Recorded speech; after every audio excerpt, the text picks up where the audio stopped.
Shalom Bapak Ibu Saudaraku.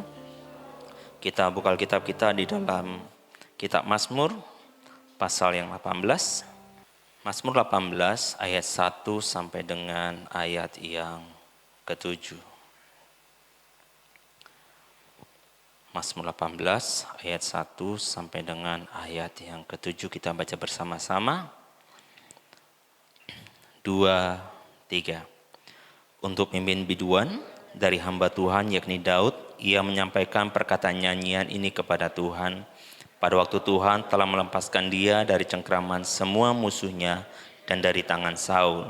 Ia berkata, aku mengasihi Engkau ya Tuhan kekuatanku, ya Tuhan bukit batuku, kubu pertahananku dan penyelamatku, Allahku dan gunung batuku, tempat aku berlindung. Perisaiku, tanduk keselamatanku, kota bentengku. Terpujilah Tuhan seruku, maka aku pun selamat daripada musuhku. Tali-tali maut telah melilit aku, dan banjir-banjir jahanam telah menimpa aku. Tali-tali dunia orang mati telah membelit aku. Perangkap-perangkap maut terpasang di depanku.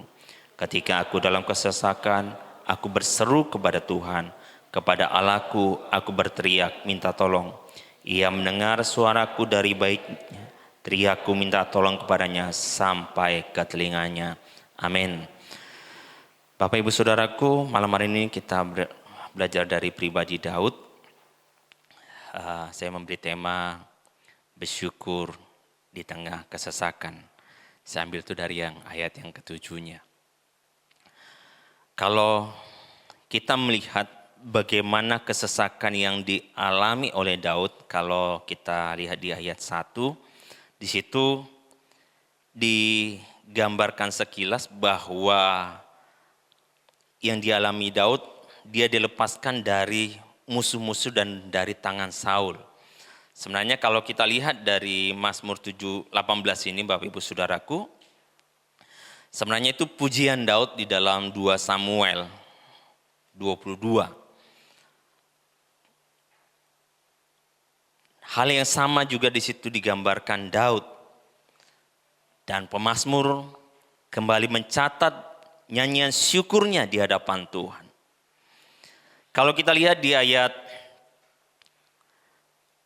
5 dan 6, di situ dikatakan tali-tali maut telah meliliti aku. Dan banjir-banjir jahanam telah menimpa aku. Tali-tali dunia orang mati telah membelit aku, perangkap-perangkap maut terpasang di depanku. Jadi memang apa yang dialami Daud, semuanya itu mendekati, tanda kutip, kematian, maut. Kalau kita tahu bagaimana Saul mengejar Daud, itu hal yang luar biasa yang Daud alami. Kalau kita bilang bahwa, wah Daud kan punya banyak pengikut. Ya kalau kita lihat pengikutnya dia sebenarnya adalah orang-orang pemberontak juga yang mengikuti Daud. Mereka yang tersisihkan juga yang mengikuti Daud.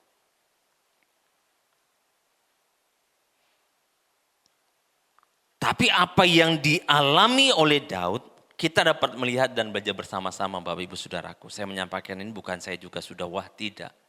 Kita sama-sama. Karena di dalam kehidupan kita pasti ada satu titik Tuhan membawa kita di dalam situasi yang mungkin menghimpit kita, yang mungkin mengancam hidup kita atau keluarga kita.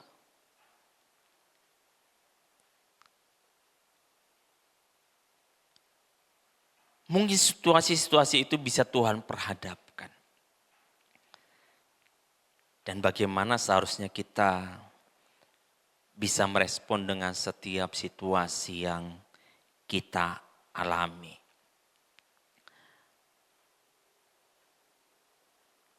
Kita belajar dari Daud yang mengalami hal yang luar biasa daripada Tuhan. Ingat sejak masa mudanya Tuhan sudah memanggil dia untuk menjadi raja atas Israel. Tapi bukan tiba-tiba dia menjadi raja dan diangkat, tidak. Proses itu dia lalui. Dia menjadi pelarian, bahkan Alkitab mencatat, bahkan dia seperti orang gila karena takutnya kepada musuh-musuhnya.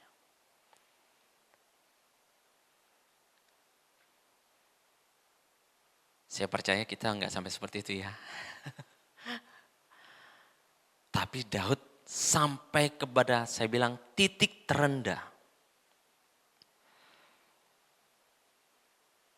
Untuk kita malam hari ini kita belajar bersama-sama bagaimana Daud dapat bersyukur di tengah kesesakan yang dia alami. Dikatakan di ayat 2. Ia berkata, aku mengasihi Engkau, ya Tuhan kekuatanku. Ayat 4. Terpujilah Tuhan seruku, maka aku pun selamat daripada musuhku. Aku mengasihi Engkau ya Tuhan kekuatanku, terpujilah Tuhan seruku. Dari ayat 2 ini kita dapat melihat bahwa Daud menaikkan syukur kepada Tuhan. Karena dia tahu Tuhan menjadi sumber kekuatannya. Dikatakan di situ, Engkau ya Tuhan kekuatanku. Jadi Daud bukan melihat dirinya yang punya banyak keterbatasan, tapi dia melihat pribadi Tuhan yang memiliki kekuatan yang dapat melakukan segala sesuatu di dalam hidupnya. Bapak Ibu Saudaraku, kalau kita melihat diri kita di balik setiap situasi yang terjadi, jujur, mungkin kita bisa berkata kita tidak akan bisa, kita tidak akan mampu.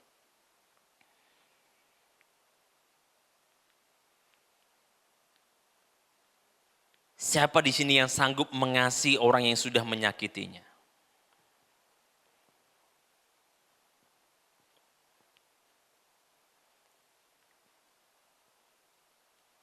Siapa di sini dapat berkata, jangan sentuh orang yang diurapi Tuhan. Tapi Daud melakukan hal itu.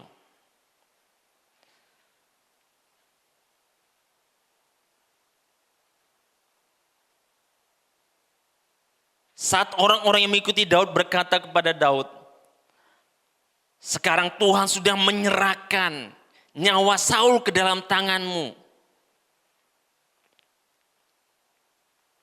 Tapi Daud berkata apa? Jangan menyentuh orang yang diurapi Tuhan. Daud punya kesempatan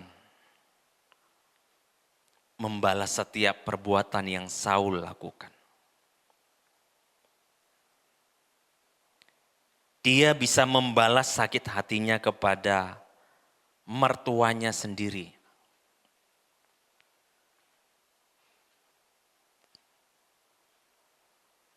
Tapi Daud tidak melakukannya.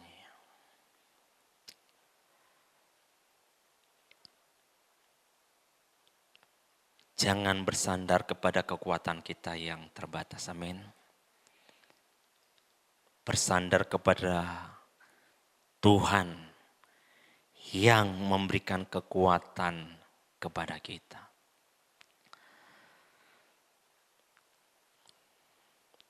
Mazmur 138 ayat 3, firman Tuhan berkata, pada hari aku berseru, Engkau pun menjawab aku, Engkau menambahkan kekuatan dalam jiwaku. Pemazmur menyadari saat Tuhan menjadi sumber kekuatan di dalam hidupnya. Dia tahu bahwa Tuhan yang akan menambahkan kekuatan itu di dalam jiwanya untuk dapat melewati setiap situasi di dalam hidup setiap kita. Di dalam setiap kesulitan yang mungkin ada di depan kita.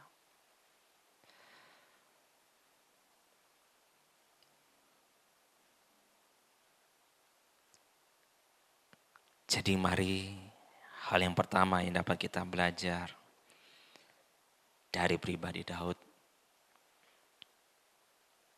untuk kita fokus kepada Allah yang memberikan kekuatan di dalam hidup setiap kita.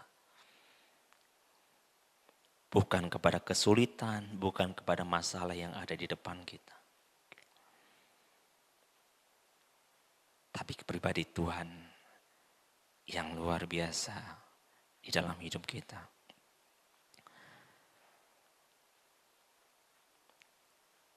Di dalam 1 Tesalonika pasal 5,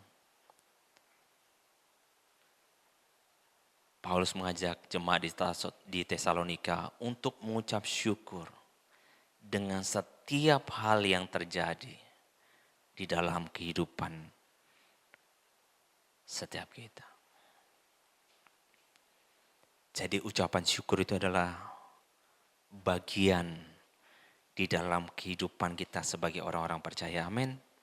Di dalam setiap situasi.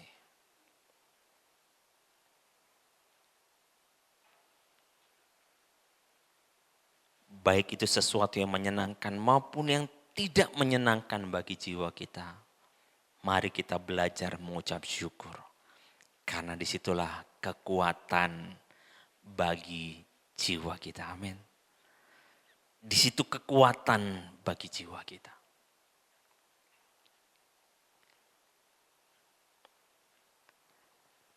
Ayat 2 dan 3 dikatakan seperti ini. Ya Tuhan, bukit batuku, kubu pertahananku dan penyelamatku.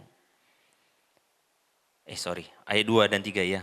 Ia berkata, aku mengasihi engkau ya Tuhan kekuatanku, ya Tuhan bukit batuku, kubu pertahananku dan penyelamatku. Allahku gunung batuku, tempat aku berlindung. Perisaiku, tanduk keselamatanku, kota bentengku. Ayat 4, terpujilah Tuhan seruku, maka aku pun selamat daripada musuhku. Daud menggambarkan bagaimana pribadi Allah sungguh-sungguh menjadi penyelamat di dalam hidupnya. Dia menjadi kota benteng, dia menjadi bukit batu. Jadi Daud benar menggambarkan bagaimana keperkasaan Allah di dalam kehidupannya yang dapat menyelesaikan segala sesuatu yang terjadi dari setiap kesulitan, dari setiap kesesakan yang dia alami.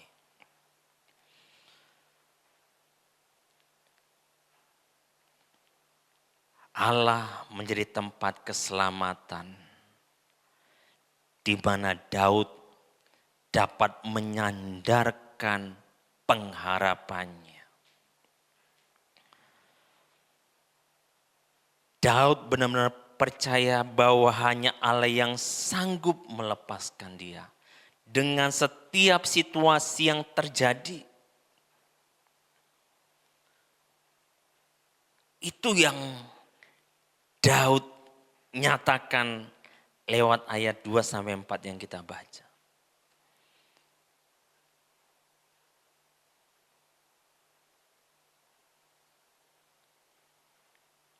Kita lompat di dalam Mazmur 138 yang tadi juga saya singgung, dikatakan ayat 7 dan 8, firman Tuhan berkata, jika aku berada dalam kesesakan, engkau mempertahankan hidupku. Terhadap amarah musuhku engkau mengulurkan tanganmu dan tangan kananmu menyelamatkan aku.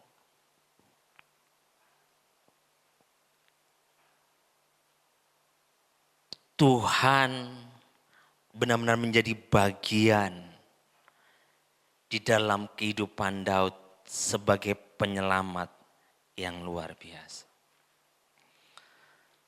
Siapakah yang kita andalkan di dalam kehidupan kita sampai dengan saat ini?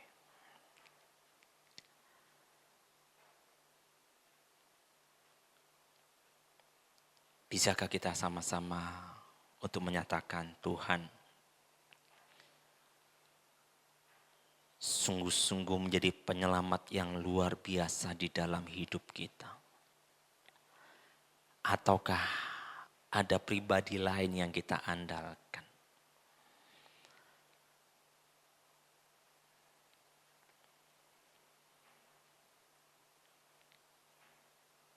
Firman Tuhan katakan, terkutuklah orang yang mengandalkan manusia. Seringkali mungkin orang menjanjikan hal yang luar biasa. Wah, kalau kamu ada sesuatu membutuhkan pertolongan, ngomong saja. Tapi saat kita memang terhimpit, kita ngomong, apakah situasi yang sama? Saat dia berkata, ngomong saja. Kita akan bantu, apakah sungguh-sungguh akan dibantu? Terkadang hanya perkataan yang keluar.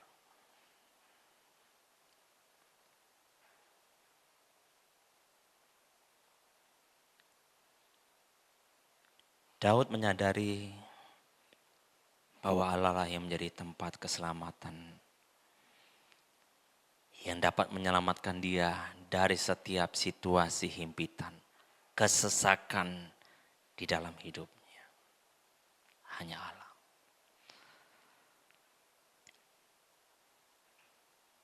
Karena hal yang ketiga ini yang kita dapat lihat di ayat yang ke-7. Firman Tuhan berkata seperti ini. Ketika aku dalam kesesakan, aku berseru kepada Tuhan. Kepada Allahku, aku berteriak minta tolong. Ia mendengar suaraku dari baiknya, teriakku minta tolong kepadanya sampai ke telinganya. Hal yang ketiga yang dapat kita lihat, saat Daud bersyukur di tengah kesesakan yang dia alami. Karena dia tahu Allah mendengar seruan dia. Kalau teman-teman punya King James, hal yang luar biasa diungkapkan di situ. Dikatakan, in my distress I call upon the Lord and cry unto my God. And cry. Bukan hanya sekedar berteriak, tapi dengan tangisan Daud datang kepada Allah.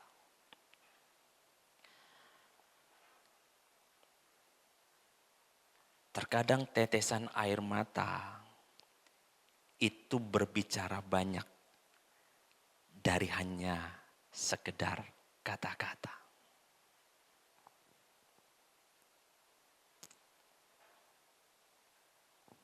Kalau kita yang sudah punya pasangan hidup ya Bapak Ibu Saudaraku, atau kita punya teman dekat. Saat teman kita dalam situasi yang paling sulit mungkin dalam hidupnya, dia tidak perlu mengeluarkan kata yang banyak. Terkadang dengan tangisan, air mata saja kita sudah tahu.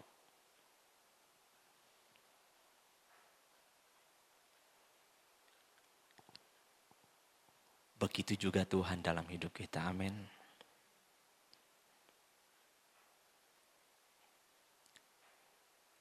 Di dalam seruan kita, mungkin saking sesaknya hati kita nggak bisa lagi mengucapkan kata-kata. Tapi hanya tetesan air mata yang mengalir. Tapi Allah tahu teriakan hati kita yang paling dalam. Sampai sebegitunya pemazmur menyatakan hatinya di hadapan Tuhan.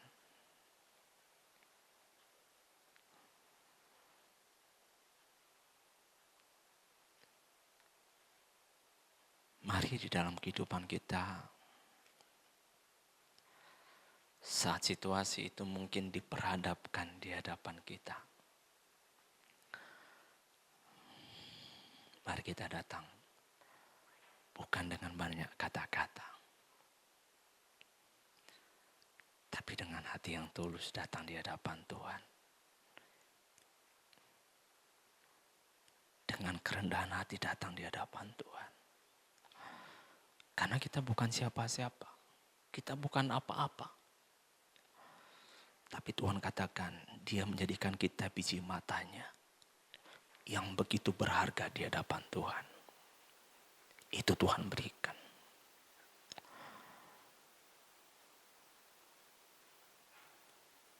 Begitu percayanya hati Daud di hadapan Tuhan. Mari malam hari ini juga kita belajar bersama-sama. Kita datang di hadapan Tuhan karena kita tahu